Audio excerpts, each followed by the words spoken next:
काही अंतरावर असलेल्या खिडकीची झडप वाऱ्याच्या त्या वेगाने धाडकन उघडली. वाऱ्याचा वेग अचानक विचित्र पद्धतीने वाढलेला. त्याच खिडकीतून वाऱ्याची एक जोरदार झुळूक वेगात खोलीत शिरली आणि त्या वाऱ्याच्या झुळकेने टेबलवर ठेवलेला तो कंदील देखील खाली पडून फुटला. खोलीत आता अंधार पसरला होता. शशीधरने खिशातून लायटर काढत लायटर पेटवायचा प्रयत्न केला, पण लायटरही पेटत नव्हता. काय झालं एकदम? विक्रांत म्हणाला. त्याने खिशातून मोबाईल बाहेर काढला आणि टॉर्च सुरू केला. का कोणास ठाऊक, मला जरा विचित्र वाटते. मी सांगू शकत नाही नक्की काय. शशीधरचा डावा डोळा फडकू लागला होता. शकील, काहीतरी गडबड वाटते मला. विजूला मागे पाठव. ती डेड बॉडी तुम्ही जिथे गाडली तिथं परत एकदा बघून या. शशीधर बबनच्या माणसाला म्हणाला. मालक, कशाला काळजी करताय तुम्ही? मेला आहे तो. तुम्हीच तर चेक करून सांगितलं की तो मेला आहे. गाडलंय त्याला. नाही परत येणार तो आता, बबन म्हणाला. बबन, तो ज्या अवस्थेतून परत आलाय तिथून कोणी सहजासहजी परत आलं नसतं. लाखातून एखादा माणूस असतो असा. विजू, तू जा आणि सोबत एक जण अजून घेऊन जा. विजू आणि शकील आता दोघेही शशीधरने सांगितल्याप्रमाणे वाड्यातून बाहेर आले आणि मागच्या बाजूला चालू लागले. भयानक वारं सुटलं होतं. मुसळधार पाऊस पडत होता. आकाशात ढग एकमेकांवर आदळत होते. वातावरण एखाद्या विनाशाच्या दिवसाला साजेसं झालेलं.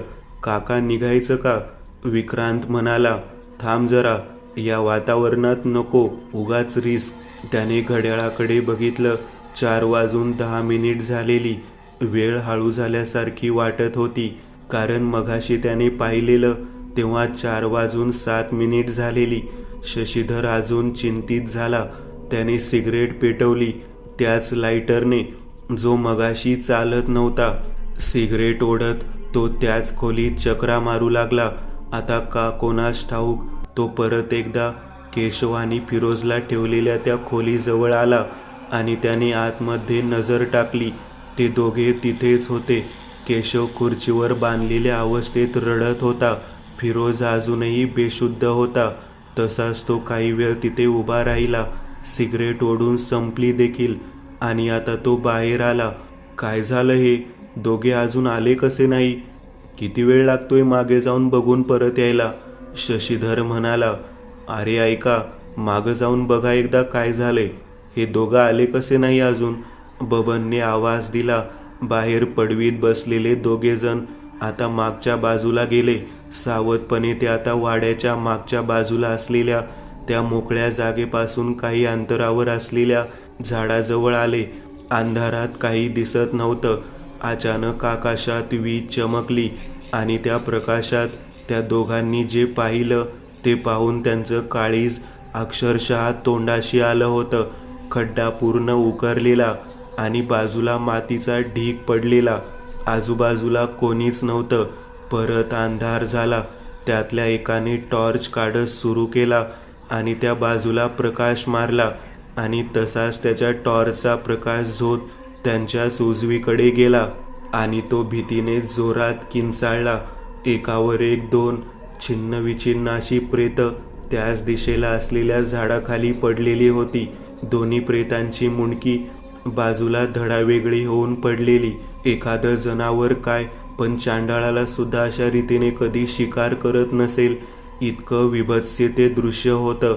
दोघेही धावत सुटले आणि पुढच्या बाजूला आले.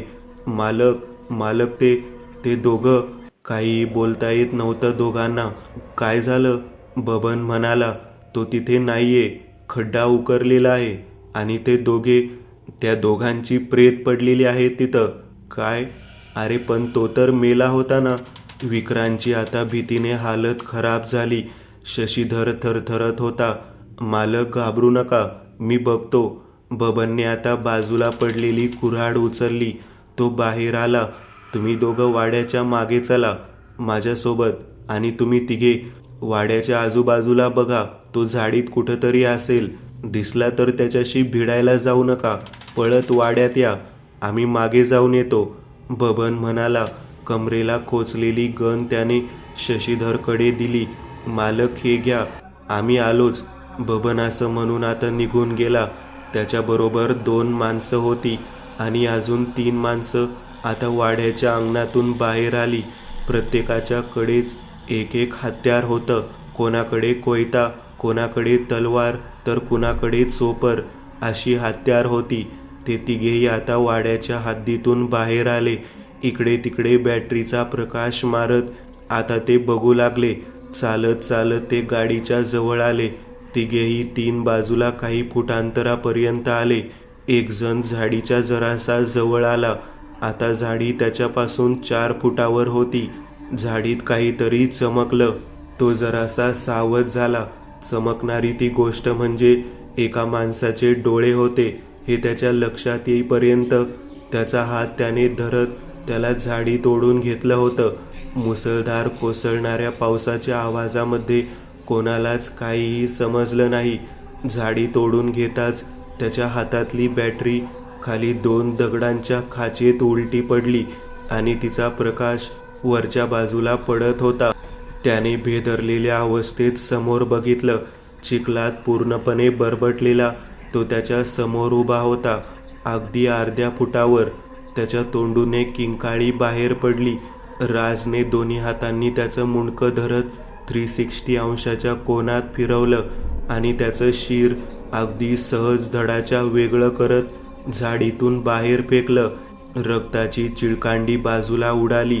जणू 10 हत्तीचं बळ कुठून तरी त्याच्या अंगात शिरलं होतं. तो स्वतःच्याही ताब्यात नव्हता. सनी, ए सनी, दोघेजण त्याला आवाज देत होते. तो आता तर तिथंच होता. त्यातला एक जण झाडीच्या दिशेला येऊ लागला. त्याच्या पायाला काहीतरी अडखळलं. त्याने खाली बघितलं आणि तो ओरडला. ते त्यांच्याच माणसाचं मुंडकं होतं.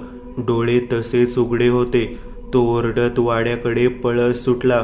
त्याच्या सोबतचा दुसरा माणूस ज्याला काहीच समजलेलं नव्हतं तो संभ्रम अवस्थेत आता त्याच्यापासून 10 फूट अंतरावर वाड्याकडे धावू लागला. त्याचं वजन जरा जास्त होतं. धावण्याचा वेग कमी होता. कोणीतरी त्याच्या मागून येत असल्याचं त्याला जाणवतं. त्याने मागे वळून बघितलं. तो किंचाळला, पण तोवर राजने त्याच्यावर झडप घातली होती. त्याला खाली पाडत त्याच्या पायाला धरून राज त्याला परत खरडत मागे गाडीच्या आड घेऊन गेला. आता राजचा पाय त्याच्या छातीवर होता आणि तो जमिनीवर उताना पडलेला. राजने त्याच्या डोळ्यात बघितलं. पुढच्याच क्षणी त्याचा उजवा हात त्याने दोन्ही हातांनी धरत एका झटक्यात खांद्यापासून उखाडला आणि बाजूला फेकला. तो वेदनेने किंचाळला, पण दुसऱ्याच क्षणी राजने त्याच्या गळ्यावर पाय देत पूर्ण ताकदीने त्याचा गळा चिरडला. त्याचा जीव तिथेच गेला. बबनने वाड्याच्या 4ही बाजूला आता जाऊन बघितलं होतं. बाहेरून धावत आलेला त्याचा तो माणूस भीतीने थरथरत होता. त्याने वाड्याचं दार बंद केलं. बबन, तो बाहेर आहे. त्याने सनीचं मुंडकं. भीतीने त्याची जीभ देखील वळत नव्हती. बबन रागात दाराशी आला. दार उघडत पडवीत येऊन उभा होता. त्याने आता तिथूनच सगळीकडे नजर टाकली, पण राज कुठंच नव्हता. संजू कुठं आहे त्याने विचारलं. आता तर होता, माहीत नाही. तो घाबरलेला. मालक, मला गन द्या. बबनने शशीधरकडून त्याची गन घेतली आणि टेबलवर ठेवली आणि टेबलवर ठेवलेली राजची गन हातात घेत शशी समोर धरली. ही राजकडे मिळालेली गन तुम्ही ठेवा, बबन म्हणाला आणि आता तो गन हातात घेऊन एकटाच बाहेर गेला. तुम्ही इथंच थांबा, आत्ता येतो. तो बाहेरच आला साला, बबन त्याच्या माणसांना म्हणाला. बबन अंगणातून बाहेर आला. इकडे तिकडे बघत तो आता ट्रिगरवर बोट ठेवून तयार होता. एक एक पाऊल टाकत तो थोडा थोडा पुढं आला. गाडीजवळ येत आता तो गाडीला पाठवत उभा राहिला आणि त्या सुमो गाडीला टेकूनच एक एक पाऊल गाडीच्या मागच्या बाजूला सरकू लागला. गाडीच्या मागे येत त्याने एकदम गन रोखत खाली बघितलं. त्याच्या त्या माणसाचं रक्तात माखलेलं प्रेत पडलेलं होतं. त्याचा एक हातही उखाडला होता. ते बघून तोही आता जरासा घाबरला. वाड्याकडे जायला म्हणून तो मागे वळला आणि त्याचं काळीज घशाशी आलं. चिखलात माकलेला राजवर्धन समोर होता. डोळ्यात जणू मृत्यूची छाया दिसत होती. बबनने गन रोखत ट्रिगर दाबला. राजने त्याच क्षणी हात धरत गन वरच्या दिशेला वळवली. गन वरच्या बाजूला फायर झाली. त्याची ती पकड इतकी जालीम घट्ट होती की बबनच्या मनगटातला सगळा जोर जणू निघून गेला. ती गन हातात असूनही तो काही करू शकत नव्हता आणि पुढच्याच क्षणी राजने डाव्या हाताची मूठ वळत त्याच्या गळ्यावर एक जोरदार प्रहार केला.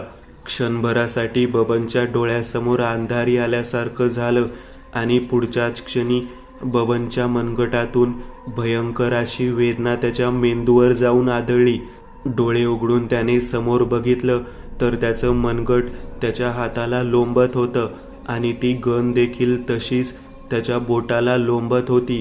राजने त्याचं मनगट 360 अंशात गोल फिरवून हातापासून अक्षरशः वेगळं केलं होतं. वेदनेने तो किंचाळला आणि राजने पुढच्याच क्षणी त्याच्या पोटात एक जबरदस्त असा ठोसा लगावला. त्याच्या उजव्या बाजूच्या खालच्या 2 बरगड्या मोडल्याचा आवाज देखील बबनला ऐकू गेला. बबन जमिनीवर पडला. राज एखादं जनावरासारखं त्याच्यावर तुटून पडला. त्याची एक एक लात बबनला अशी बसत होती जणू त्याला एखाद्या हत्तीच्या पायाखाली तुडवलं जात होतं. एकावर एक प्रहार होत असतानाच त्याच्या कानावर फक्त त्याच्या बरगड्या मोडल्याचा आवाज आदळत होते आणि पुढच्याच क्षणी राजने त्याचा उजवा हात हातात धरला. त्याच्या खांद्यावर पाय देत एका झटक्यात त्याची ती बलदंड बाहू खांद्यापासून वेगळी करत बाजूला फेकली. रक्ताची चिळकांडी जमिनीवर आणि गाडीच्या मागच्या बाजूपर्यंत उडाली. वेदनेने बबन जोरात किंचाळला पण राज त्यावर थांबणार नव्हता. आता तो त्याच्या दुसऱ्या बाजूला आला. त्याचा दुसरा हात त्याने काही क्षणातच उखाडून बाजूला फेकला. पण आता आणखी वाईट घडणार होतं. पावसाचा ढगाचा आवाज प्रचंड प्रमाणात येत होता. बाहेर नक्की काय सुरू आहे हे कोणालाही माहिती नव्हतं. शशीधर बाहेरच्या खोलीत आला. गोळी झाडल्याचा एक आवाज आलाय आता बाहेरून. बहुतेक बबनने काम केलंय. शशीधर म्हणाला. ऐक रे, दार उघड. शशीधरने एका माणसाला आवाज देत दार उघडायला सांगितलं. तो माणूस घाबरलेल्या अवस्थेत दाराजवळ आला आणि दाराची ती भरभक्कम कडी उघडायला म्हणून त्यांनी हात पुढे नेला आणि पुढच्याच क्षणी पूर्णच्या पूर्ण दारच बाहेरच्या बाजूने त्याच्या अंगावर पडलं. दाराच्या मागच्या बाजूला असलेले लोखंडी सुळे त्याच्या शरीरात जागोजागी घुसलेले. शशीधर नुकताच भिंतीकडे वळाला होता सिगरेट पेटवायला. प्रचंड आवाजाने त्याच्या हातातली सिगरेट आणि लायटर दोन्ही खाली पडले. वळून त्याने मागे पाहिलं आणि तो अक्षरशः हादरून गेला. दार, इतकं भरभक्कम दार मोडून आतल्या बाजूला पडलेलं. दाराखाली तो माणूस दबला गेला होता आणि दाराच्या वर बबनचं छिन्न विछिन्न अवस्थेतलं ते बलदंड शरीर, ज्याचे दोन्ही हात नव्हते. शरीरातले सगळं रक्त जणू वाहून जात होतं. शशीधरने कमरेला खोचलेली गन हातात घेतली आणि दरवाजाच्या दिशेला रोखली. अजूनही दरवाजातून कोणीही आत येताना दिसत नव्हतं. शशीधर त्या थंड वातावरणात घामाने ओला चिंब झालेला. विक्रांतचे पाय लटलट कापत होते. विक्रांत शशीच्या मागे उभा होता. त्यालाही कळत नव्हतं की आता नक्की पुढे काय होणार आहे. बबनचा एकमेव शिल्लक राहिलेला माणूस एकदम दरवाजाकडे बघत हातातला कोयता घेऊन त्या दिशेला धावला. तो दरवाजातून बाहेर गेला आणि काही क्षण एक नीरव शांतता पसरली. कुणाच्या तरी दरवाजातून आत घेण्याचा आभास शशीधर आणि विक्रांत दोघांनाही झाला. त्यांनी समोर बघितलं. राज दरवाजात उभा होता. नुकत्याच बाहेर धावत गेलेल्या त्या माणसाचं अर्धमेलं झालेलं शरीर त्याच्या खांद्यावर होतं. शशीधरने त्याच्या दिशेला गन रोखत एक बुलेट फायर केली आणि ती बुलेट जाऊन राजच्या खांद्यावर असलेल्या माणसाच्या पाठीत लागली. राजने त्याचं प्रेत जमिनीवर फेकलं आणि शशीधरकडे एक जहरी नजर टाकली. शशीधरचे हातपाय थरथरू लागले. तो बुलेट फायर करू लागला, पण एकही गोळी राजला लागत नव्हती, कारण शशीधरचा हात पूर्णपणे त्याच्या संयमाच्या बाहेर गेला होता. हात थरथरत होता. राज एक एक पाऊल टाकत आता त्याच्या दिशेला येत होता. विक्रांतने बाजूला बघितलेला लोखंडी रॉड उचलला आणि राजवर उगारत त्याच्या अंगावर गेला. राजने तो रॉड एका हाताने धरला आणि दुसऱ्या हाताने एक जबरदस्त अशी चपराक त्याच्या डाव्या गालावर लावली. विक्रांत पुढच्याच क्षणी जमिनीवर पडला होता. त्याचा एक कान पूर्णपणे सुन्न झालेला, त्याच्या कानातून रक्त येऊ लागलेलं, त्याच्या डोळ्यासमोर काजवे चमकले होते. शशीधर बुलेट फायर करायला परत एकदा स्वतःचा हात स्थिर करू लागला आणि राजने खाली पडलेला लोखंडी रॉड घेत त्याच्या हातावर एक तडाखा लावला. त्याच्या हातातून गन खाली पडली. हाताला झालेली वेदना त्याच्या मेंदूवर जाऊन आदळली आणि तो जोरात किंचाळला. पुढच्याच क्षणी राजनी त्याच लोखंडी रॉडने शशीधरच्या डाव्या खांद्यावर एक तसाच प्रहार केला. राज काहीच बोलत नव्हता. तो रॉड हातात घेऊन शशीच्या जवळ येत होता. शशीधर भीतीने थरथरत मागे मागे पाऊल टाकत होता. राजने परत लोखंडी रॉडचा एक तडाखा त्याच्या पायावर लावला आणि शशीधर किंचाळत जमिनीवर पडला. आता विक्रांत कसाबसा जागेवरून उठला आणि त्यांनी राजला मागून जाऊन त्याचा गळा आवळायचा निष्फळ प्रयत्न केला. राजने त्याचा तोच हात धरत त्याला स्वतःच्या पुढे घेतलं. गुडघ्याने त्याच्या कोपराच्या जॉईंटवर एक जोरदार प्रहार करत त्याचा उजवा हात त्याने मोडला, ज्याचा आवाज शशीधरपर्यंत ऐकू गेला.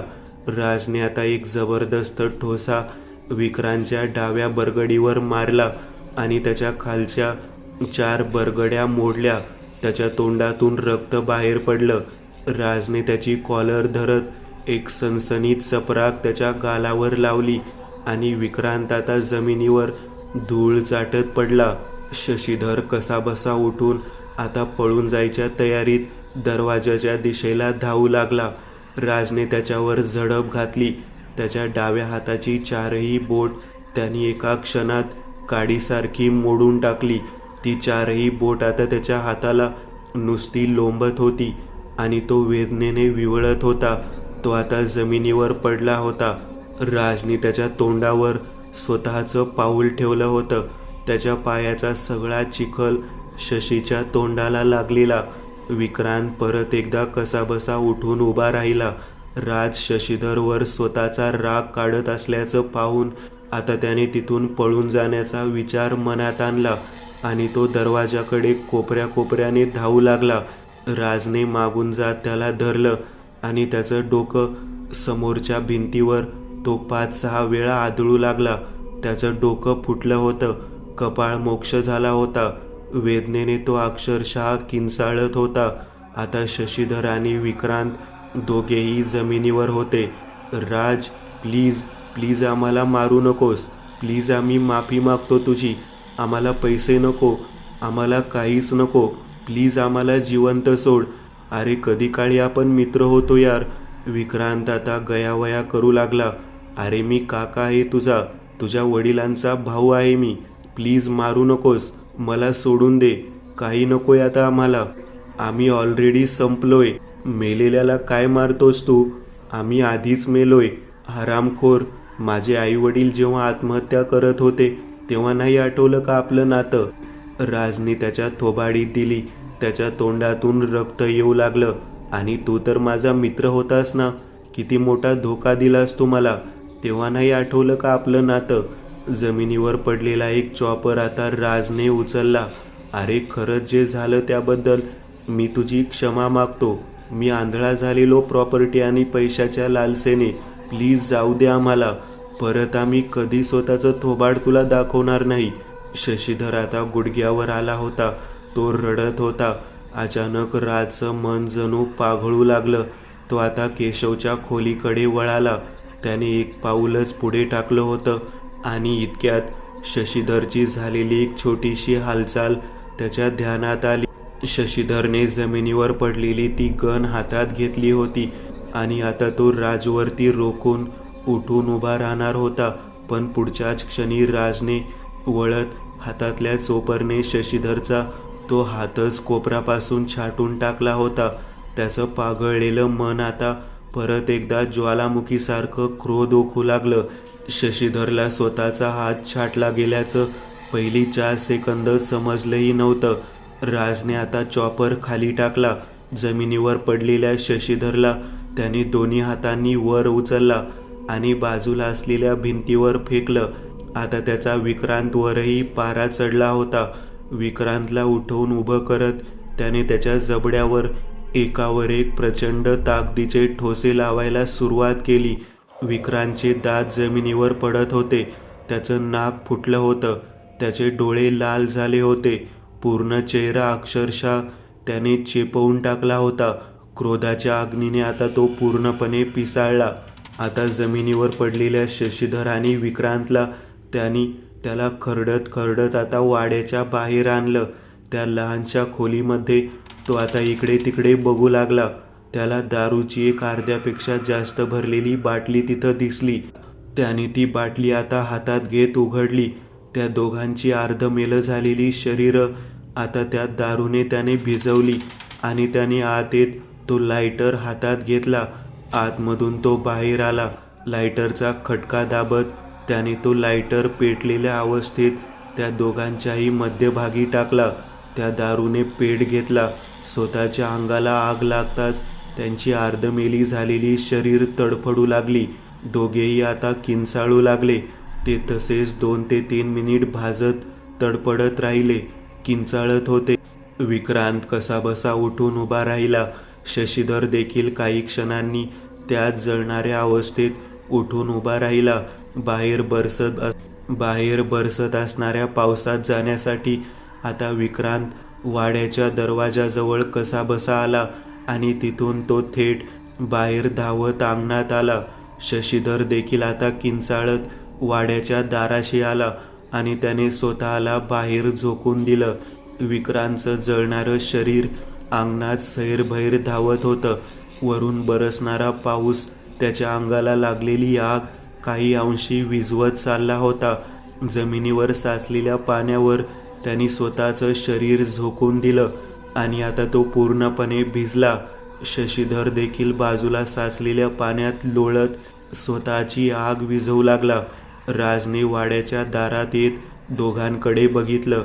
दोघांच्याही अंगातून वाफा निघत होत्या, पण ते आता पूर्णपणे विझलेले होते. राज आता आत गेला. केशव बेशुद्ध पडला होता. फिरोज तर आधीपासूनच बेशुद्ध होता. त्या दोघांना त्याने सोडवलं. दोघांना एक एक करून आता तो वाड्याच्या बाहेर असलेल्या कारपर्यंत घेऊन आला. टाटा सुमो कार ज्यातून तो इथे आला होता, त्या कारमध्ये त्या दोघांना त्याने मागच्या सीटवर बसवलं आणि आता तो परत वाड्याच्या आत गेला. आर्याचा फोन खणखणत होता. ती त्या फोनच्या आवाजाने दचकून जागी झाली. तिने फोन हातात घेतला. सकाळचे 9 वाजले होते. स्क्रीनवर एक अनोळखी नंबर दिसत होता. तिला सुरुवातीला फोन उचलला की नाही हाच प्रश्न पडला. तिने फोन उचलला. हॅलो, आर्या पाटील यांचा नंबर आहे का? समोरून एक पुरुष बोलत होता. हो, बोलतीये. आपण कोण? मॅडम, मी पिरंगुट पोलीस चौकीतून बोलतोय. शक्य तितक्या लवकर तुम्ही ससून हॉस्पिटलला येऊन पोहोचा. तो म्हणाला. काय, ससूनला? पण का, काय झाले नक्की? ससून हॉस्पिटलचं नाव ऐकून आर्या एकदम घाबरून गेली. ते आता फोनवर नाही सांगता येणार. प्लीज तुम्ही लवकर या, तो म्हणाला आणि त्याने फोन ठेवून दिला. आर्या प्रचंड घाबरली होती. ससून हॉस्पिटलचं हे नाव ऐकलं तरी पुण्यातल्या लोकांना घाम फुटतो. ब्रिटिशकालीन असलेलं ते हॉस्पिटल शक्यतो हाताबाहेर गेलेल्या केसेससाठीच ओळखलं जातं. काहीतरी खूप वाईट घडलं आहे हे तिच्या लक्षात आलं. ती बेडरूममधून बाहेर आली. शशिकांत हॉलमध्ये पेपर वाचत होता. शशिकांत, आपल्याला ससून हॉस्पिटलला जायचंय. पिरंगुट पोलीस चौकीतून फोन आला होता. त्यांना नीट काही सांगितलं नाही, पण लगेच बोलवलंय, ती म्हणाली. तो पण जरासा घाबरला. आता दोघेही पटकन आवरून तिथून निघाले. ससून हॉस्पिटल समोर त्यांची कॅब येऊन थांबली. दोघेही कॅबमधून उतरले आणि आता तिने ससून हॉस्पिटलच्या आवारात येत त्याच नंबरवर कॉल केला. हॅलो मॅडम, आलात का तुम्ही? 7 नंबर इमारतीच्या इथे पहिल्या मजल्यावर वॉर्ड नंबर 12 जवळ या. मी बाहेरच थांबलो आहे, तो म्हणाला. ती आणि शशिकांत आता 7 नंबर बिल्डिंगकडे चालू लागले. तिच्या काळजाची धडधड वाढली होती. काल रात्रीपासून विक्रांतचा कोणताही कॉल नव्हता. तो आणि शशीधर रात्री 1 वाजता इथून निघाले होते आणि त्यानंतर विक्रांतने ना कोणता मेसेज केला होता ना कोणता कॉल. जे काही घडलं ते विक्रांतच्याच बाबतीत घडले हे तिला आता समजू लागलं होतं. पण जोवर ती बघत नाही तोपर्यंत ती कुठलाही निष्कर्ष काढू इच्छित नव्हती. 7 नंबर बिल्डिंग आता समोर दिसत होती. दोघेही घाईघाईत बिल्डिंगच्या आत शिरले आणि पहिल्या मजल्यावर येत रूम नंबर 12च्या जवळ येऊन थांबले. एक इन्स्पेक्टर तिथे बाहेरच बसला होता. आर्या पाटील मॅडम, तुम्हीच का?